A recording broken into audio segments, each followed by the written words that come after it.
Dyma ran 3 o'r cwrs Gair am air. Bydd y rhan olaf yma o'r hyfforddiant yn edrych ar iaith a chwarae ac yn rhannu arfer dda ac ambell i awgrym ymarferol ar gyfer trochi iaith. Dyma enghraifft ar y sgrin o arweinydd cylch meithrin yn hyrwyddo iaith mewn ffordd syml ac effeithiol iawn heb ddifetha'r chwarae nag amharu arno. Mae chwarae blociau ac adeiladu yn chwarae cyfoethog iawn, llawn cyfleoedd dysgu annibynnol i blant, a phob math o ddysgu cymhleth yn digwydd. At ei gilydd, chwarae i blant heb ymyrraeth oedolion yw chwarae blociau. Ond, fel y gwelwch chi o'r enghraifft, mae oedolyn yn medru cynnig sylwadau a holi cwestiynau heb amharu ac, yn aml iawn, heb wybod yn iawn beth sy'n digwydd. Mae'r berthynas rhwng y plant a'r oedolion yn un gwbl gyfartal. Y plant yn gwybod beth sy'n digwydd a'r oedolion yn ceisio dyfalu. Gwiliwch y clip yma ac ystyriwch pa nodweddion o'r dull trochi sydd i'w clywed yn y fan hon.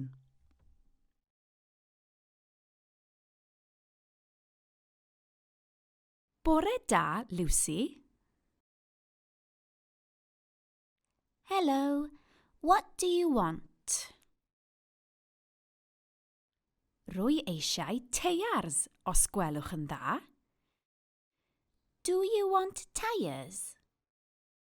Ydw, teiars, os gwelwch yn dda. She wants tyres. Have you got tyres for her? What kind of tyres? Teiars I Ford Fiesta, os gwelwch yn dda. Is it a new Ford Fiesta? I've got the catalogue here. Ie, Ford Fiesta newydd. Dangos y llun I fi. This one, is it? Ie, diolch yn fawr, Daniel. Y teiar yna, fel yn y llun. Diolch. Beth am y clip yma? Ystyriwch eto pa nodweddion o'r dull trochi sydd i'w clywed. Ble wyt ti wedi chwarae'r bore yma? Louis. Rwyt ti wedi chwarae efo Louis? Roeddet ti'n chwarae efo Louis bore yma yn y tŷ.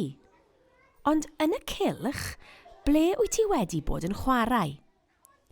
Emily. Efo Emily. A be wyt ti wedi bod yn wneud efo Emily? Blocks. Blociau. A be wyt ti wedi wneud efo'r blociau? Be ydy'r gair?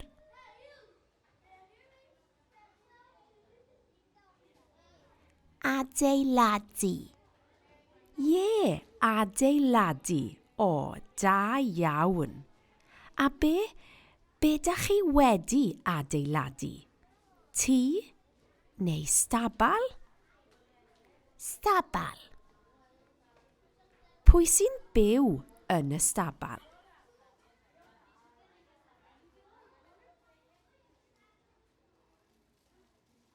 Baban Iesu. Baban Iesu. Ac mae'r baban yn...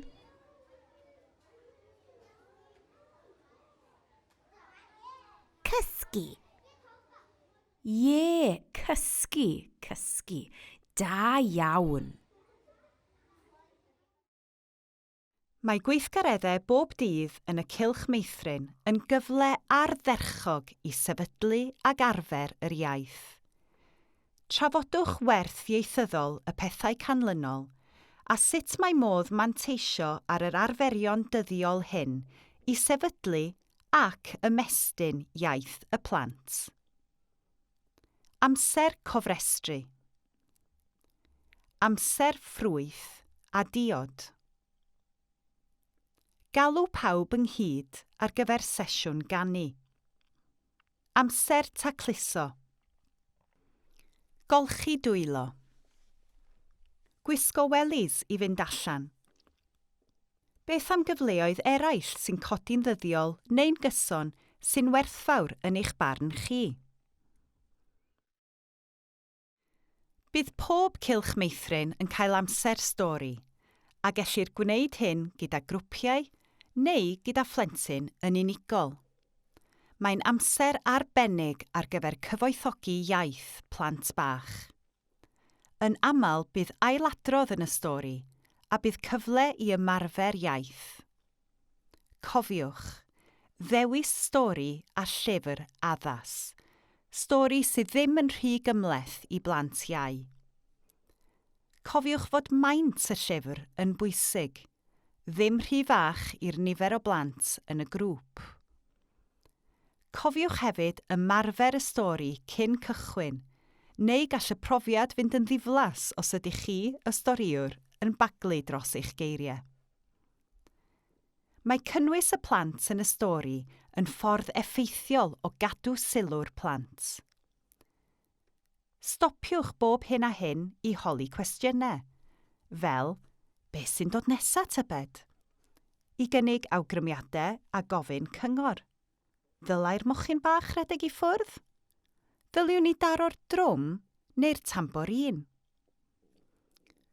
Weithiau mae'n syniad da i ddarllen yr un stori bob dydd am wythnos. Mae plant bach yn hoffi pethau cyfarwydd.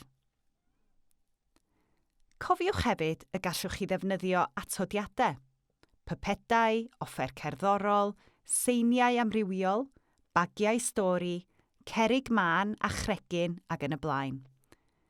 Ond y peth pwysicaf yw llais a chorff y storiwr. A does dim angen llyfr bob tro. Beth am fentro i ddweud stori heb y llyfr? Mae llyfrau codi fflap hefyd yn adnodd arbennig o werthfawr gyda grŵp bychan o blant. Bod y llyfrau'n rhy fach i grŵp o fwy na 4 i 5 o blant. Mae llyfrau codi fflap hefyd yn werthfawr gyda phlentyn unigol. Maen nhw'n rhoi cyfle i drafod bob math o gysyniadau, fel y gwelwch ar y sgrin, ac i gael hwyl. Mae chwarae yn yr awyr agored, anturio y myd natur, yn rhan bwysig iawn o arfer dda yn y blynyddoedd cynnar.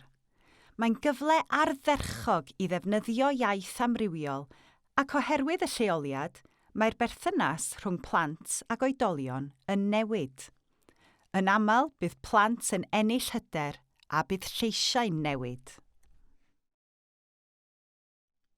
Mae'r sleid yma'n dangos stori rhai plant yn chwarae mewn coedwig a'r oedolion yn hyrwyddo iaith a hwyl. Sylwch ar y gwahanol batrymau iaith, rhugymau a chwestiynau mae'r ymarferwyr yn medru eu defnyddio. Pethau fel canu, 1, 2, 3, pawb i'r goedwig unwaith eto, neu holi pwy sydd am helpu pwy. Beth sy'n digwydd ar y sleid yma? Ystyriwch sut mae'r ymarferwyr yn hyrwyddo iaith a hwyl yn yr enghreifftiau hyn.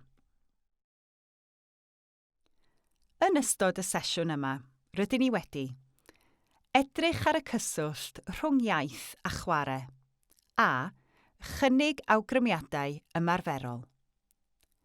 Am wybodaeth bellach, edrychwch ar adnoddau croesi'r bont a siarad gyda fi. Ac i gloi, beth sydd ei angen arnoch chi i helpu plant bach di-Gymraeg gychwyn ar y llwybr tuag at ddwyieithrwydd? Cofiwch yr ABEC. Agwedd, bod yn bositif a hyderus, deall y neges. Brwdfrydedd, bod yn hapus, bywiog a hwyliog, ac yn fodlon bod yn dipyn o glown weithiau gyda'r plant. Credu. Credu bod y Gymraeg yn perthyn i bob plentyn. A chredu ynoch chi eich hunain. Fedrwch chi wneud hyn.